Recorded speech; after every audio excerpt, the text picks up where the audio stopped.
BJP జాతీయ అధ్యక్ష రేసులో కిషన్ రెడ్డి 100% ఇది వాస్తవమే. ఎందుకంటే నేను ఇప్పుడు కాదు, దాదాపు 2-3 years బ్యాకే చేసిన. ఎందుకంటే ఈయనకు అవకాశం ఉంది. 100% ఆ దిశగా కేంద్ర ప్రభుత్వం ఒక ప్లాన్ చేస్తుందని చెప్పేసి కూడా కేంద్ర బీజేపీ ప్లాన్ చేస్తుంది, గతంలోనే చెప్పిన. ఎందుకంటే ఈయన మోడీకి అనుంగు శిష్యుడు, అమిత్ షాకి నమ్మిన బంటు కాబట్టి ఆటోమేటిక్గా కొంత ఫెరోషియస్నెస్ ఉంటేనేమో తీసుకోరు. ఈయన చాలా కూల్గా మాట్లాడుకుంటూ పోతాడు, అసలు ఎక్కడ కూడా నాకేం సంబంధం లేని వ్యవహరిస్తూ ఉంటాడు. కాబట్టి ఈయన ఇలాంటి వాళ్ళనే పెట్టుకుంటారు జనరల్గా. ఎందుకంటే ఇలాంటి వాళ్ళని పెట్టుకుంటే వాళ్ళ ఆటలు నడుస్తాయి కాబట్టి ఇలాంటి వాళ్ళని పెట్టుకుంటారు. సో చాలా మృదు స్వభావి కాబట్టి ఎక్కడ కూడా కాంట్రవర్సీలకు ఓడు కాబట్టి ఆయన మొత్తానికైతే జాతీయ అధ్యక్ష లిస్టులోకి తీసుకున్నట్టుగా చాలా స్పష్టంగా అర్థమవుతుంది. ఈ నెలలో నియామకం పూర్తి చేసేటువంటి ఛాన్స్ రేస్లో వినిపిస్తున్నటువంటి మరికొందరి పేర్లు దక్షిణాది రాష్ట్రాల్లో కిషన్ రెడ్డికి వచ్చే అవకాశం. ఈ వారంలో యూపీ బీజేపీ అధ్యక్షుడి నియామకం, ఆ తర్వాతే నేషనల్ ప్రెసిడెంట్ నియామక ప్రక్రియ. బీజేపీ జాతీయ అధ్యక్షుడి నియామకంపై అధిష్టానం ఫోకస్ పెట్టింది. ఈ ప్రక్రియను ఈ నెలలో పూర్తి చేయాలని భావిస్తున్నది. దేశంలో ప్రస్తుతం ఏ రాష్ట్రంలో ఎన్నికలు లేకపోవడంతో ఈ ప్రక్రియను పూర్తి చేసి వచ్చే ఏడాది మే జూన్లో జరగబోయేటువంటి ఎన్నికలకు సిద్ధం కావాలని ప్రణాళికలు రచిస్తున్నది. కాగా ఈ రేసులో పలువురు పేర్లు ప్రధానంగా వినిపిస్తా ఉన్నాయి. తెలంగాణ నుంచి బీజేపీ జాతీయ అధ్యక్షుడి రేసులో కేంద్ర మంత్రి కిషన్ రెడ్డి పేరు కూడా వినిపిస్తున్నది. రాబోయే కాలంలో దక్షిణ భారతదేశంలో రాష్ట్రాల్లో ముఖ్యంగా తమిళనాడు, కేరళ, తెలంగాణలో పార్టీ విస్తరించాలని బీజేపీ లక్ష్యంగా పెట్టుకున్నది. ఈ నేపథ్యంలో దక్షిణాదికి చెందినటువంటి బలమైన నేతను జాతీయ అధ్యక్షుడిగా నియమించడం ద్వారా ఆయా రాష్ట్రాల్లో పార్టీకి మైలేజ్ వస్తుందని అధిష్టానం భావిస్తున్నది. ఈ కోణంలో కేంద్ర మంత్రిగా ఉన్నటువంటి కిషన్ రెడ్డి పేరును పరిశీలిస్తున్నట్లు సమాచారం. కిషన్ రెడ్డికి పార్టీలో బలమైనటువంటి సంస్థాగత అనుభవం ఉంది. ఆయన భారతీయ జనతా యువమోర్చా అధ్యక్షుడిగా, తెలంగాణ బీజేపీ రాష్ట్ర అధ్యక్షుడిగా 4 సార్లు పనిచేసిన అనుభవం ఉంది. అంచెలంచెలుగా ఎదిగిన నేతగా ఆయన గుర్తింపు ఉంది. ఆయన కేంద్ర మంత్రి వర్గంలో పనిచేయడం, ప్రధాని నరేంద్ర మోడీ, కేంద్ర హోంశాఖ మంత్రి అమిత్ షాకు సన్నిహితుడిగా, విశ్వసనీయంగా ఉండడం ఆయనకు సానుకూల అంశాలుగా మారేటువంటి ఛాన్స్ ఉందంటూ చూస్తాను. యూపీ నియామకంపై సమాలోచనలట. బలమైనటువంటి పోటీదారుగా ధర్మేంద్ర ప్రధాన్, కేంద్ర విద్యాశాఖ మంత్రి ఉన్న ధర్మేంద్ర ప్రధాన్ ఈ పదవికి బలమైనటువంటి పోటీదారుగా ఉన్నారు. ఆయన ఒడిశా రాష్ట్రం చెందినటువంటి ప్రముఖ ఓబీసీ నేత.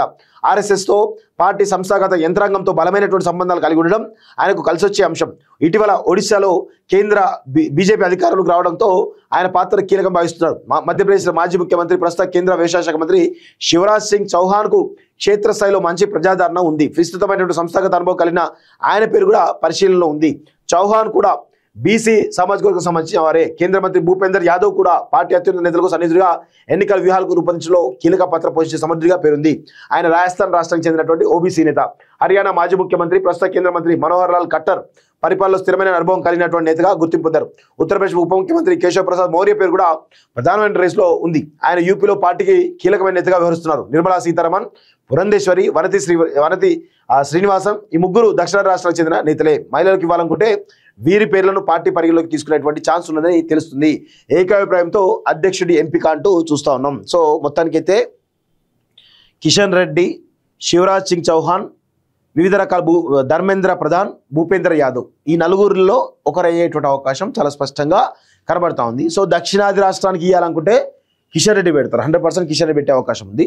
ఇక దక్షిణాది రాష్ట్రాలు కాకుండా 100% వేరే ఇవ్వాలనుకుంటే మాత్రం భూపేందర్ యాదవ్కు ఎక్కువ ఛాన్స్ ఉంటాయి. భూపేందర్ యాదవ్ లేదా ఇక పార్టీ కోర్ నిర్ణయం అంటే శివరాజ్ సింగ్ చౌహాన్కి ఇచ్చే అవకాశం కూడా ఉంటుంది. సో ఎందుకంటే శివరాజ్ సింగ్ చౌహాన్కు మధ్యప్రదేశ్ ముఖ్యమంత్రిగా దాదాపు 16-17 సంవత్సరాలు పనిచేసిన అనుభవం ఉంది. అదేవిధంగా ఇప్పుడు కేంద్ర మంత్రిగా ఉన్నాడు కాబట్టి ఆయన బీజేపీలో చాలా కీలకమైన నేతగా ఎదిగిండు. సో ఇవన్నీ కూడా కొంత వాళ్ళకు కలిసి వచ్చే అవకాశాలు అయితే చాలా స్పష్టంగా కనబడతా ఉన్నాయి. సో బీజేపీలో సాధారణంగా అధ్యక్షుడి ఎంపిక ఏకాభిప్రాయం ద్వారా జరుగుతుంది. ఏకాభిప్రాయం లేదు, తొక్కలేదు, తోటకూర లేదు. అంత ఉత్తమొచ్చట ఇది. బయటికి చెప్పడానికి ఇవన్నీ వీతాన్ని ఉండవు. సో ప్రాంతీయ ప్రాతినిధ్యం, సామాజిక సమీకరణాలు, సంస్థాగత అనుభవం వంటి అంశాలు పరిగణలోకి తీసుకొని ప్రధాని నరేంద్ర మోడీ, కేంద్ర హోంశాఖ మంత్రి అమిత్ షా నిర్ణయం తీసుకుంటారు. అయితే బీజేపీ అధిష్టానం ఎప్పుడు ఊహించే నిర్ణయాలు తీసుకుంటుంది కాబట్టి ఎవరిని ఎంపిక చేస్తారనే దానిపై ఉత్కంఠ నెలకొంది. ఎందుకంటే గతంలో రాష్ట్రపతిగా ద్రౌపది ముర్ము, రామ్నాథ్ కోవింద్, ఢిల్లీ సీఎం రేఖా గుప్తా, రాజస్థాన్ సీఎం భజనాల్ శర్మ నియామకంలో హైకమాండ్ ఎవరి ఊహకు అందని పేర్లను తెరపైకి తీసుకొచ్చిందంటూ చూస్తూ ఉన్నాం. సో మొత్తానికైతే కిషన్ రెడ్డికి ఒక మంచి అవకాశం వచ్చే అవకాశం ఉన్నట్టుగా తెలుస్తూ ఉంది. సో చూద్దాం మరి ఎంతవరకు ఉంటుందో ఏందో తెలియదు.